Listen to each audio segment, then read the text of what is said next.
Hello, friends, and welcome back to our community.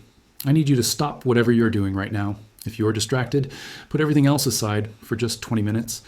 Tell your family you need some quiet time, turn your phone to airplane mode, and pay close attention. Because if you miss what I am about to share with you, you might regret it for the rest of your life.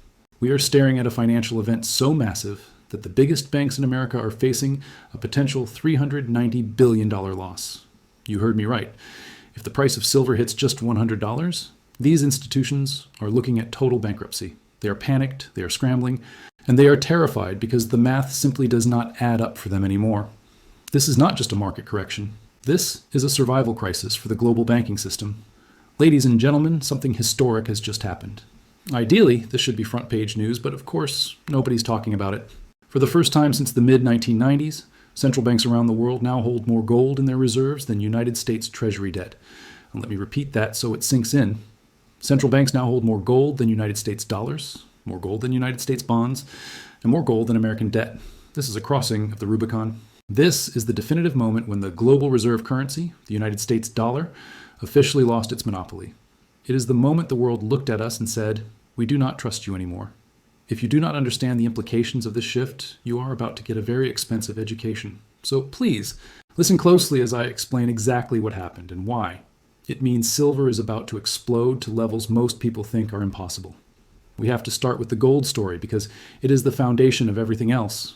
For the last 50 years, ever since the Bretton Woods system collapsed in 1971, the United States dollar has been the global reserve currency. Every country on earth holds dollars or treasury bonds. They need dollars to buy oil and to conduct international trade. That is just how the system has worked. But there is a massive problem. The government keeps printing more dollars. The debt keeps skyrocketing, the deficit gets bigger, and the value of each dollar in your pocket keeps dropping. For years, foreign countries have been nervous. They have watched our government spend money recklessly. They have watched the Federal Reserve print trillions of dollars to bail out banks. They have watched our national debt climb from 10 trillion to 20 trillion to 30 trillion, and now to over $36 trillion. They are asking themselves, how long can this go on? And what happens when the music stops? So quietly and slowly over the last few years, they have been diversifying. China, Russia, India, Saudi Arabia, Turkey, and Poland, they have all been buying gold. And now, for the first time in 30 years, the total gold held in central bank reserves exceeds the total United States Treasury debt they hold. This is a seismic shift. It is a massive vote of no confidence in the dollar. It is the world saying, we do not trust your paper money anymore. We want something real. I want to ask you a serious question right now, and I want you to be honest in the comments below. Who do you trust more with your life savings today? Do you trust the Federal Reserve and the United States dollar, or do you trust physical gold? Type Fed or gold in the comments. Let's see where this community actually stands. Gold cannot be printed. It cannot be inflated away. It is neutral. It is not controlled by any government and is not subject to sanctions. That is exactly why it is so attractive right now. The government has weaponized the dollar, freezing reserves of other nations during conflicts. The rest of the world sees this and is terrified. They are thinking, if they can freeze those assets, they can freeze ours too. So they are selling treasuries and buying gold. This is the beginning of the end of dollar dominance. Now, you might be wondering, what does this have to do with silver? The answer is everything. If central banks are fleeing the dollar for gold, private investors, corporations, and wealthy individuals will follow. They are going to buy gold, and they are going to buy silver, because silver is the little brother of gold. It is the asset that moves 10 times faster than gold when the monetary system is in crisis. And make no mistake, we are in a monetary crisis right now. This brings us to the shocking events of yesterday, Thursday, January 15th. Silver hit $92 per ounce. That is up from $30 just 6 months ago, a 200% move. That is the kind of move that creates immense wealth. But then, while Western markets were closed, the price crashed from $92 down to $87 in a matter of hours. A $5 drop in the overnight market. When people woke up and checked their accounts, they saw red and panicked. They thought the rally was over. But that crash was not a correction. It was a survival move by the banks. The big commercial banks are short silver. They have sold paper contracts for metal they do not have. According to the latest data, these banks are short approximately 4,400,000,000 ounces of silver. At $90 per ounce, that short position is worth $396 billion. That is more than the entire market value of some of the world's largest banks. If silver stays at $90 or goes to $100, they are insolvent. They are bankrupt. Let me pause here because this makes my blood boil, and I bet it makes yours boil too. If these banks go bankrupt because of their own reckless gambling in the silver market, do you think they deserve another taxpayer bailout? Type "no bailouts" in the comments if you agree that we should not pay for their mistakes again. So, what did the banks do when faced with this existential threat? They did exactly what you would expect a desperate entity to do. They panicked. They dumped massive amounts of paper contracts into the illiquid Asian and European trading sessions to smash the price down. They triggered stop losses on purpose.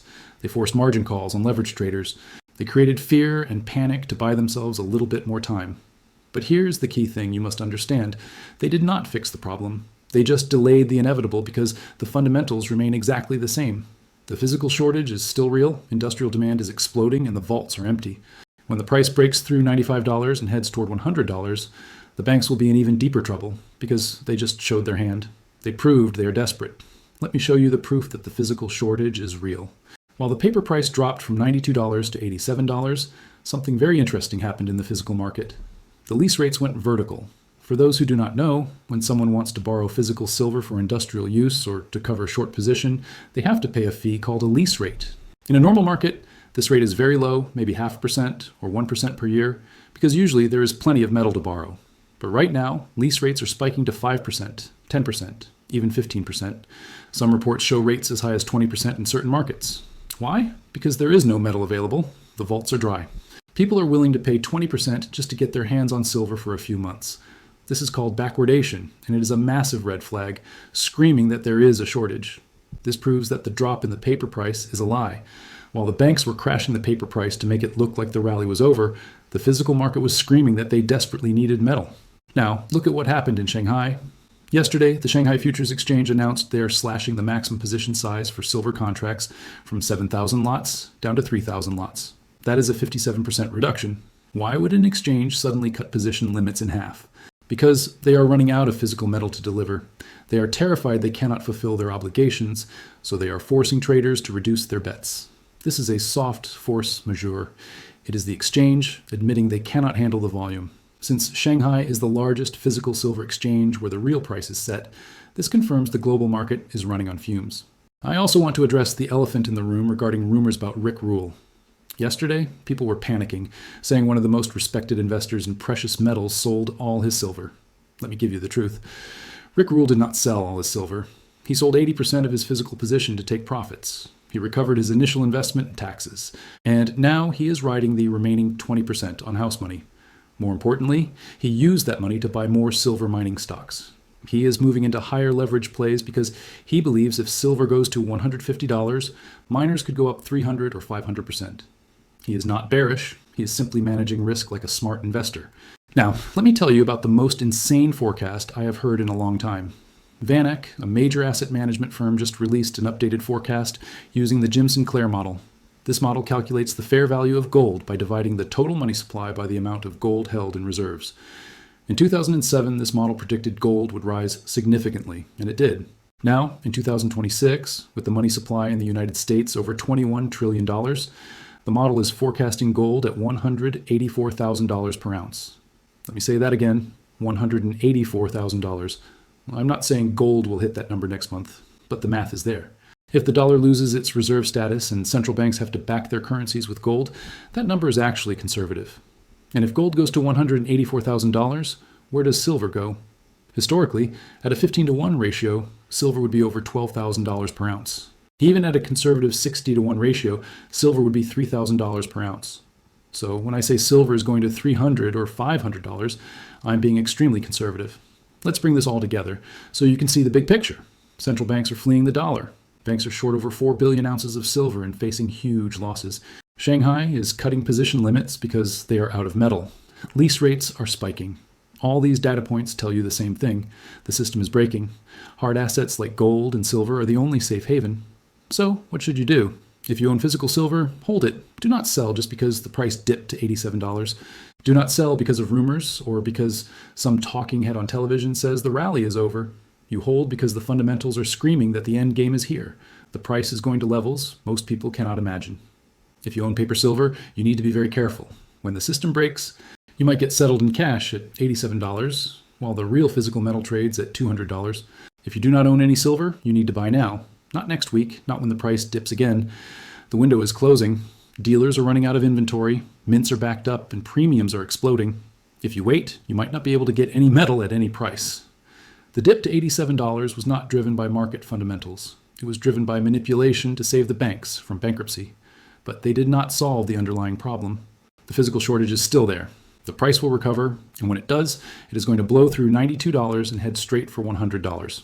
At $100, the bank's losses become unmanageable. They will need a bailout, and the system will break. People always ask me about the timeline. When will silver hit $100?